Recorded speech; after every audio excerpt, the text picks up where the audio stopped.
नमस्कार मित्रांनो शेतकऱ्यांसाठी दोन महत्त्वाच्या बातम्या आहेत, दोन महत्त्वाच्या घडामोडी आहेत. त्यातली पहिली जी बातमी आहे ती आहे एक PM किसान योजनेचा जो 19वा हप्ता असेल, 19 हप्ता तो कोणत्या तारखेला येणार आणि 19व्या हप्त्यासाठी जे फार्मर्स युनिक आयडेंटिटी कार्ड म्हणजे जे विशिष्ट ओळखपत्र आहे ते लागणार आहे का, त्याच्याबद्दलची एक अपडेट आहे, बातमी आहे. आणि दुसरी बातमी आहे सोयाबीनचं जी हमीभावाने खरेदी चालू आहे त्याच्या मुदतवाढ संबंधी, म्हणजे सोयाबीनची जी हमीभावाने खरेदी चालू आहे त्याच्या मुदतवाढ संबंधीची दुसरी बातमी आहे. तर त्यातली पहिली जी बातमी आहे PM किसान योजनेचा 19वा हप्ता आहे त्याच्याबद्दल बघूयात.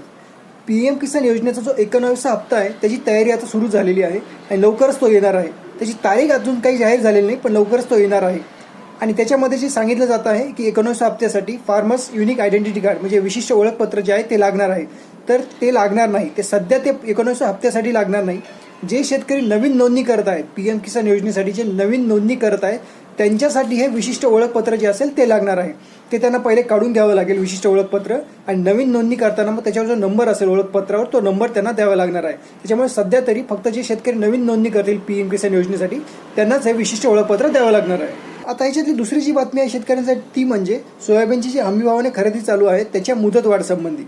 सोयाबीनची जी हमीभावाने खरेदी चालू आहे ती बऱ्यापैकी स्लो चालू आहे, हळू चालू आहे. बरेच शेतकरी अजून असे आहेत ज्यांची सोयाबीनची खरेदी सरकारने हमीभावाने केलेली नाही. त्याच्यामध्ये पण बऱ्याच अडचणी येत आहेत. या सगळ्या अडचणी लक्षात घेऊन सरकारने काय केलं आहे की याच्यासाठी मुदतवाढ दिलेली आहे. आता 8 फेब्रुवारी, सध्या 8 फेब्रुवारीपर्यंत सोयाबीनची हमीभावाने खरेदी केली जाणार आहे. 8 फेब्रुवारीपर्यंत. तशी मागणी ही 31 मार्च 2025 पर्यंतची होती, पण 31 मार्च 2025 पर्यंतची मुदतवाढ झालेली नाही सध्या तरी ती 8 फेब्रुवारी 2025 पर्यंतची मुदतवाढ झालेली आहे. म्हणजे 8 फेब्रुवारी 2025 पर्यंत सोयाबीनची हमीभावाने खरेदी होणार आहे.